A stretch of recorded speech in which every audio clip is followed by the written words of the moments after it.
మీరెప్పుడన్నా గాల్లో ఎగిరే వైల్డ్ క్యాట్స్ గురించి విన్నారా? గాల్లో ఎగిరి బర్డ్స్ని పట్టుకుని తినే వైల్డ్ క్యాట్స్, వీటి పేరే క్యారకల్స్. చాలా అరుదైన వైల్డ్ క్యాట్ కరాకల్ రీసెంట్గా కూనో నేషనల్ పార్క్లో కనిపించింది. ఈ కరాకల్ వైల్డ్ క్యాట్ చాలా దశాబ్దాల తర్వాత కూనో నేషనల్ పార్క్లో దర్శనమిచ్చింది. ఈ కరాకల్ని ఫ్లయింగ్ క్యాట్ అని లేదా ghost of the grass lands అని పిలుస్తారు. మనకు తెలుసు, రీసెంట్గా ఆఫ్రికా నుంచి చీతాస్ని కూనో నేషనల్ పార్క్ లో ట్రాన్స్లోకేట్ చేశారు. అక్కడ ఎకోసిస్టమ్ రెస్టరేషన్ కోసం చాలా ప్రయత్నాలు చేస్తున్నారనమాట. అక్కడ మళ్ళా కరాకల్ వైల్డ్ క్యాట్ దర్శనం ఇవ్వడం అనేది ఒక పాజిటివ్ ఎకలాజికల్ ఇండికేటర్ అని చెప్పొచ్చు. అసలు ఈ క్యారకల్స్ ఏంటి? Medium sized wild cats.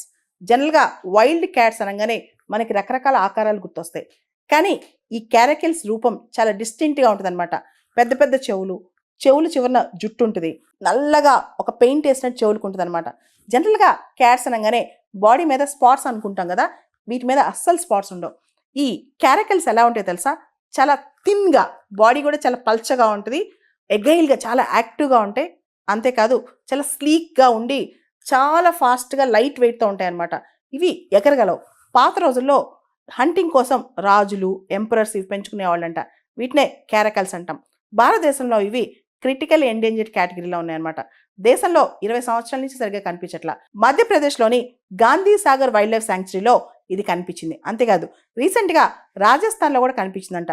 దాంతో మనకు మళ్ళా కొత్త ఉత్సాహం వచ్చిందనమాట. ఈ క్యారకల్ అనేది భారతదేశంలో చాలా అరుదుగా కనిపించే ఒక వైల్డ్ క్యాట్. రీసెంట్గా దాని ఫోటోగ్రాఫ్ తీయగలిగారంట. ఇది రాజస్థాన్లో కూడా ముకుంద్రా హిల్స్ టైగర్ రిజర్వ్లో ఇవి మీడియం సైజ్డ్ వైల్డ్ క్యాట్స్. చాలా స్లీక్గా లైటర్ వెయిట్తో ఉంటాయి. వీటి కలర్ రెడ్డిష్ గోల్డ్ కోట్తో ఉంటుంది అనమాట. అండ్ ఈ వైల్డ్ క్యాట్స్ మీద ఎటువంటి స్ట్రైప్స్, స్పాట్స్ కనిపించవు. జనరల్గా వైల్డ్ క్యాట్స్ అనగానే చుక్కలు ఇలా బాడీ అనుకుంటాం కదా. ఈ క్యారకల్స్ని డెజర్ట్ లింక్స్ అని కూడా పిలుస్తాం అనమాట. ఇవి బేసికల్గా నాక్టర్నల్, అంటే నైట్ టైం ఎక్కువ మెలుకుని ఉంటాయి. అంటే చాలా అరుదుగా కనిపిస్తూ ఉంటాయి, ఎక్కువ కళ్ళకు కనిపించవు అనమాట. చాలా స్పీడ్గా, చాలా ఎగైల్గా అండ్ వర్టికల్గా 6 feet హైట్ వరకు వెళ్ళి బర్డ్స్ని క్యాచ్ చేస్తాయి అనమాట. మిడ్ ఎయిర్లోకి వెళ్ళి బర్డ్స్ని తింటాయి అనమాట. ముఖ్యంగా వీటి డైట్ ఏంటంటే బర్డ్స్, రోడెంట్స్, ర్యాబిట్స్ ఇవన్నీ కూడా తింటాయి. అండ్ వీటికి స్టెల్త్ కేపబిలిటీస్ అనమాట. వీటి లెగ్స్ చాలా స్ట్రాంగ్, పరిగెత్తు ఉంటాయి కాబట్టి తొందరగా పరిగెత్తి ఇవి దాక్కోగలవు అనమాట. ఈ క్యారకల్స్ అనేవి ఆఫ్రికాలో, మిడిల్ ఈస్ట్లో, సెంట్రల్ ఏషియాలో, ఇండియాలో కొన్ని పార్ట్స్లో కనిపిస్తాయి. ముఖ్యంగా రాజస్థాన్, గుజరాత్ రకరకాల పాకెట్స్లో కనిపిస్తాయి అనమాట.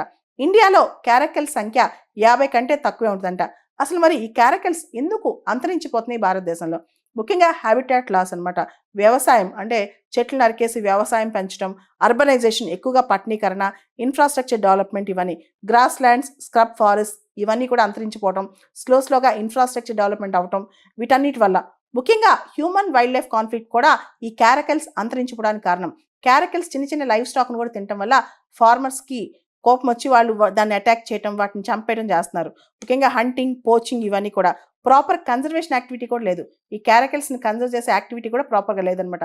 ముఖ్యంగా క్యారకల్స్ ఎకలాజికల్ ఇంపార్టెన్స్ కూడా చాలా ఉంది. ఎందుకంటే క్యారకల్స్ ఎకోసిస్టమ్ మెయింటైన్ చేయడంలో కీలక పాత్ర పోషిస్తాయి. రోడెంట్స్ కానీ, చిన్న హెర్బివోర్స్ కానీ ఇవి తింటాయి అనమాట. సో రోడెంట్స్ ఎక్కువ పెరగకుండా, ఇతరత్ర చిన్న హెర్బివోర్స్ ఎక్కువ పెరగకుండా ఉండటానికి, ఇవి ఎకలాజికల్ హెల్త్ కాపాడటానికి, అదేవిధంగా మన కల్చరల్ బయోడైవర్సిటీ హెరిటేజ్ కాపాడటానికి కూడా ఈ క్యారకల్స్ పనికొస్తాయి అనమాట. కాబట్టి క్యారకల్స్ మీద సర్వేస్ జరిపించి వాటిని పరిరక్షించాల్సిన అవసరం ఎంతైనా ఉంది. ఎందుకంటే ఇండియాలో అవి క్రిటికల్ ఎండేంజర్డ్ కేటగిరీలో ఉన్నాయి కాబట్టి వాటిని కాపాడాల్సిన అవసరం ఉందన్నమాట.